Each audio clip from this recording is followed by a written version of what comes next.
and the dogs are immediately whining. So today we are gonna do like more of a chill maintenance vlog. I'm probably gonna go do laundry at some point today, but for the most part it's gonna be like trying to get the home maintained. It's kind of fallen off here over the last few months, so there are definitely some things that need to be picked up. But for right now, we have my coffee and my bagel for breakfast, and we are going to enjoy that.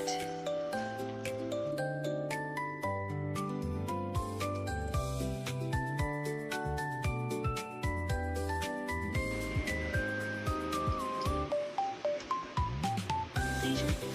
Okay, I'll stop. I'll wait. Hey. Oh, not seizure. Migraine. Migraine. Got it. Got it.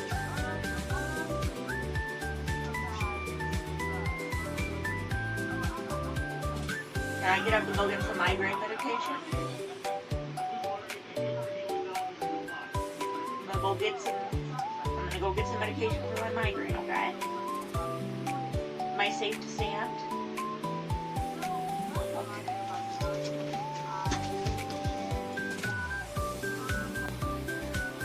Okay, I'm back. Time to get started again. Rhea was just letting me know that Rhea jumped in on me, was letting me know that I'm about to have a migraine. She has decided that how she alerts to my migraines, because this was completely of her own design, is to smack me on the head, which is hilarious and annoying, but you know what? It works. So I have other things I'm more worried about teaching her in a better way. Back to cleaning house.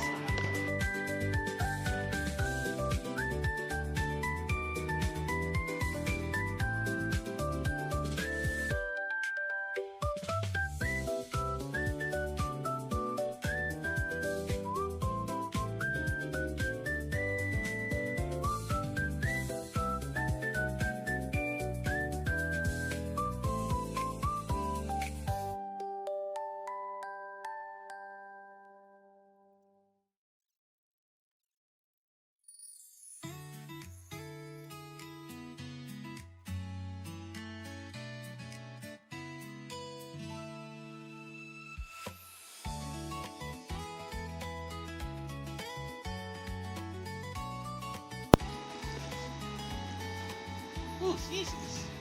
What are you doing? You want those Tracy's that are over there, don't you? Hi, Cleminator.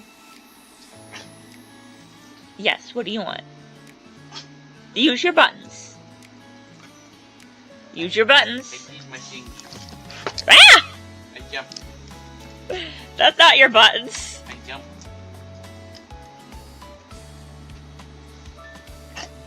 She's like, I want those treats that are right there.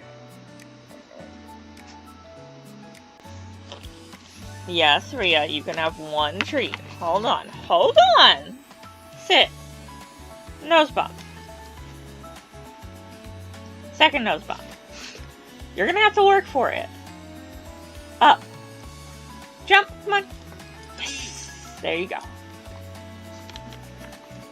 Oh, you're being quiet, so you just get one. What the fuck, Mom? You were being a nosy brat. I knew what I wanted. I was telling you what I wanted. You could have used your buttons. But I knew what I wanted and I was telling you what I wanted. Ah.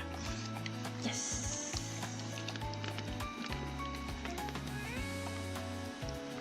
Yes. Good girls. Alright, so we are heading to the laundromat. And as any of you follow me regularly know, Rhea gets laundromat trips because they are great training practice for her. Isn't that right, Rhea?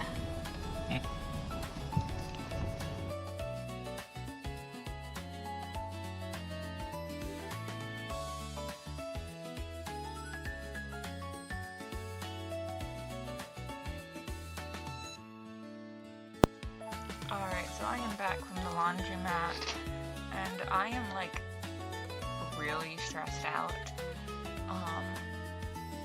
So the reason there's not a lot of training footage is because the entire time we were in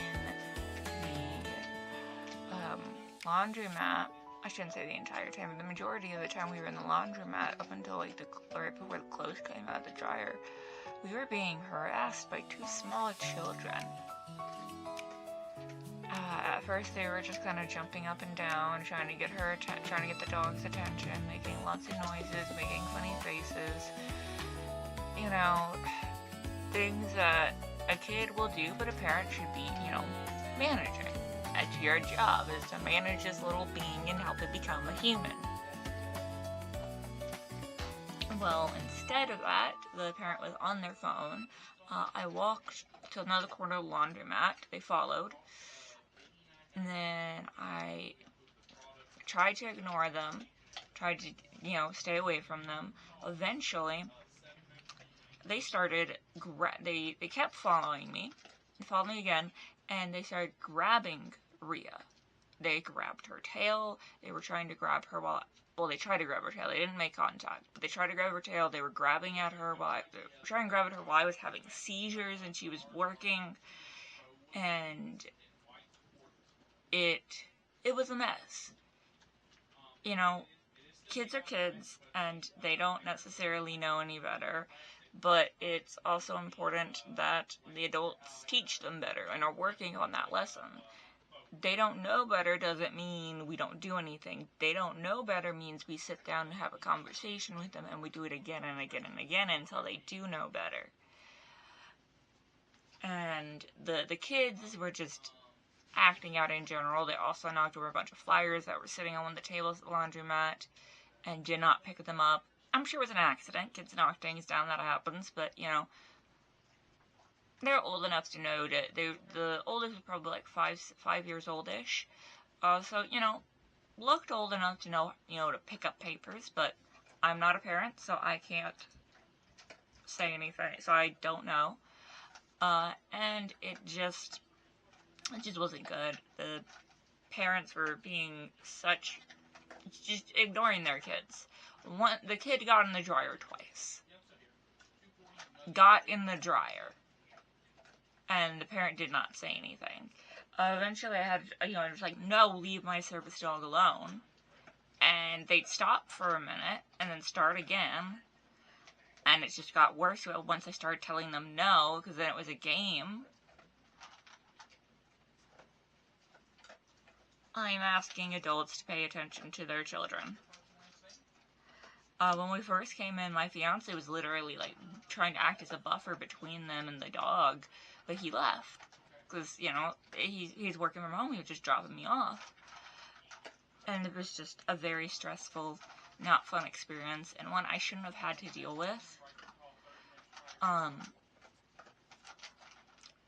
it just, and the kids not understanding what I was saying, because there was a language barrier, did not help. And it definitely, because I can't have a conversation with them if we don't speak the same language. And, normally I can get down on my knees and explain how, this doggy's working, this doggy's doing something important, so we can't distract it. Or, I'll get them involved in a training exercise, and I'm like, yeah, you can help, you can, run back and forth.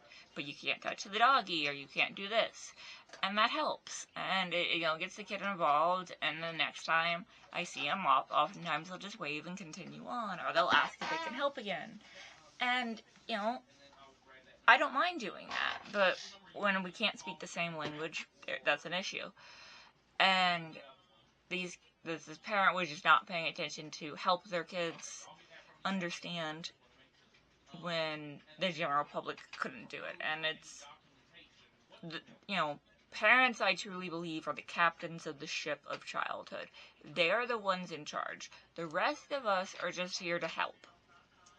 Everyone should be helping, but the parent should be taking the primary responsibility. Should be making sure everything gets done right. And the parent was not doing that. Sitting there on their phone.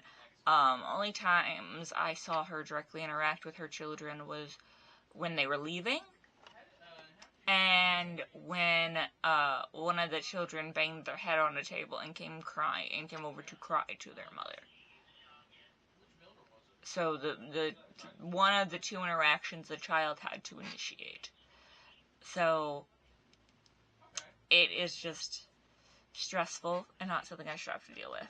But I'm going to try to decompress for a little bit because I am stressed.